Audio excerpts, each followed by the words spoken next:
നമസ്കാരം, മലയാളി വാർത്തയിലേക്ക് സ്വാഗതം. താൻ നൽകിയ പരാതിയിൽ രാഹുൽ മാങ്കൂട്ടത്തിലിനെ ചോദ്യം ചെയ്യാൻ പോലീസ് തയ്യാറാവുന്നില്ലെന്ന് കേസിലെ അതിജീവിതയുടെ ഭർത്താവ് ആരോപിച്ചിരുന്നു. ഇതിൽ കേസ് എടുക്കുന്നില്ല എന്നും ആരോപണം ശക്തമായിരുന്നു. ഇത് സംബന്ധിച്ചുള്ള റിപ്പോർട്ടുകൾ പ്രകാരം രാഹുലിനെതിരെ ഈ വിഷയത്തിൽ പ്രത്യേകം കേസ് എടുക്കേണ്ട എന്നും അതിജീവിതം നൽകിയ കേസിൽ ഈ അന്വേഷണം നടത്തിയാൽ മതിയെന്നുമുള്ള സൂചനകളാണ് പുറത്തുവരുന്നത്. കുടുംബ പ്രശ്നത്തിൽ ഇടപെടാനെന്ന് പറഞ്ഞെത്തിയ രാഹുൽ തന്റെ കുടുംബജീവിതം തകർത്തുവെന്ന് യുവാവ് ആരോപിച്ചിരുന്നു. ഇക്കാര്യം ചൂണ്ടിക്കാട്ടി മുഖ്യമന്ത്രിക്കും DGPക്കും പരാതി നൽകിയെങ്കിലും തുടർ നടപടി ഉണ്ടായില്ലെന്നാണ് യുവാവ് പറഞ്ഞത്. രാഹുലിന്റെ MLA സ്ഥാനമാണ് കോൺഗ്രസ് ആദ്യം രാജിവെപ്പിക്കേണ്ടതെന്നും യുവാവ് ആവശ്യപ്പെട്ടിരുന്നു. കൂടാതെ തനിക്ക് നീതി കിട്ടണമെന്നും അദ്ദേഹം പറയുകയുണ്ടായി. അതുപോലെ തന്നെ രാഹുൽ ഈശ്വറിനെതിരെയും നിയമോപദേശം ലഭിച്ച ശേഷം തുടർ നടപടികൾ സ്വീകരിക്കാനുള്ള നീക്കമാണ് നടക്കുന്നത്. ജാമ്യ വ്യവസ്ഥ രാഹുൽ ഈശ്വർ ലംഘിച്ചോ എന്നതാണ് പരിശോധിച്ചു വരുന്നത്. താൻ ജാമ്യ വ്യവസ്ഥ ലംഘിച്ചു എന്ന് പരാതിയിൽ പറഞ്ഞത് തെറ്റാണെന്നും വീഡിയോ ചെയ്യുന്നതിലും മാധ്യമങ്ങളോട് സംസാരിക്കുന്നതിലും തനിക്ക് വിലക്കില്ലെന്നും രാഹുൽ ഈശ്വർ തിരുവനന്തപുരത്ത് നടന്ന വാർത്താ സമ്മേളനത്തിൽ വ്യക്തമാക്കിയതാണ്. ഡ്രഗ്സും റേപ്പ് കേസും ഉണ്ടായിട്ടും വേടൻ ജയിലിൽ കിടന്നിട്ടില്ല.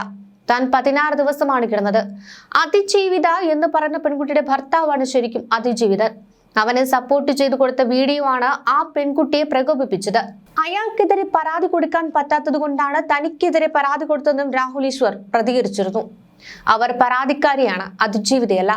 ഞാൻ ഫോട്ടോ ഷെയർ ചെയ്തിട്ടില്ല, ഐഡന്റിറ്റി ഡിസ്ക്ലോസ് ചെയ്തിട്ടില്ല. സ്ത്രീ സുരക്ഷ എന്ന ആശയത്തെ ഇവർ ദുരുപയോഗം ചെയ്യുകയാണ്.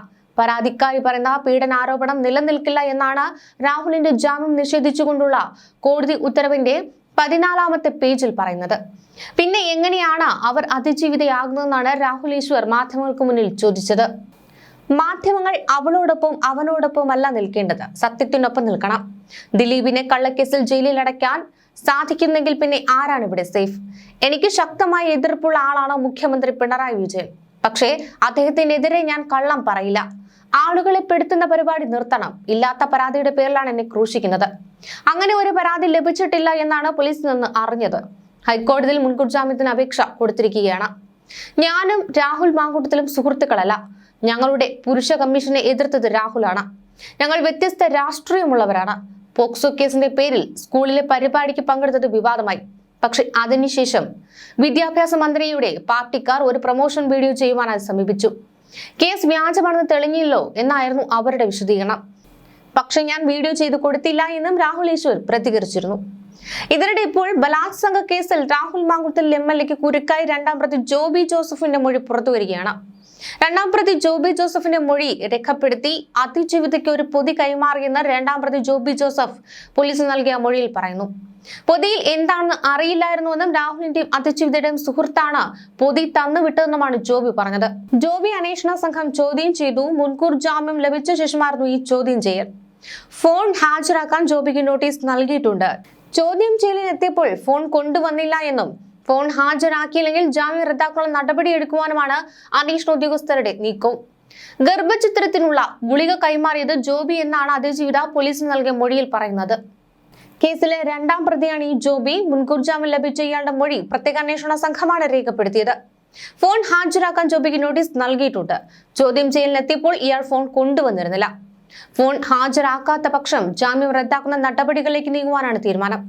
അതിജീവിതയുടെ മൊഴി ശരിവെക്കുന്നതാണ് ജോബിയുടെ ഇപ്പോഴത്തെ വെളിപ്പെടുത്തൽ. രാഹുൽ വീഡിയോ കോൾ വഴി തന്നെ നിർബന്ധിച്ച് ഗുളിക കഴിപ്പിച്ചു എന്നാണ് അതിജീവിത നേരത്തെ നൽകിയ മൊഴി. അതേസമയം ബലാത്സംഗ കേസിൽ രാഹുൽ മാങ്കൂട്ടത്തിൽ MLAയുടെ അറസ്റ്റ് തടഞ്ഞ് ഈ മാസം 21 വരെയാണ് ഹൈക്കോടതി നീട്ടിയിട്ടുള്ളത്. ആദ്യ ബലാത്സംഗ കേസിലെ രാഹുലിന്റെ മുൻകൂർ ജാമ്യാപേക്ഷയിൽ അതിജീവിതയെ കക്ഷി ചേർക്കുകയും ചെയ്തു. വിശദമായ മറുപടി സത്യവാങ്മൂലം നൽകുവാൻ ഹൈക്കോടതി 2 ആഴ്ചത്തെ സമയം അനുവദിക്കുകയും ചെയ്തു. അതിജീവിതയുടെ അഭ്യർത്ഥന പരിഗണിച്ച ശേഷമാണ് കോടതിയുടെ നടപടി. 21-ന് മുൻകൂർ ജാമ്യാപേക്ഷയിൽ വിശദവാദം കേൾക്കും. സത്യവാങ്മൂലത്തിൽ പറയുന്ന കാര്യങ്ങൾ കൂടി പരിഗണിച്ച ശേഷമായിരിക്കും കോടതി മുൻകൂർ ജാമ്യത്തിന്റെ കാര്യത്തിലും തീരുമാനമെടുക്കുക.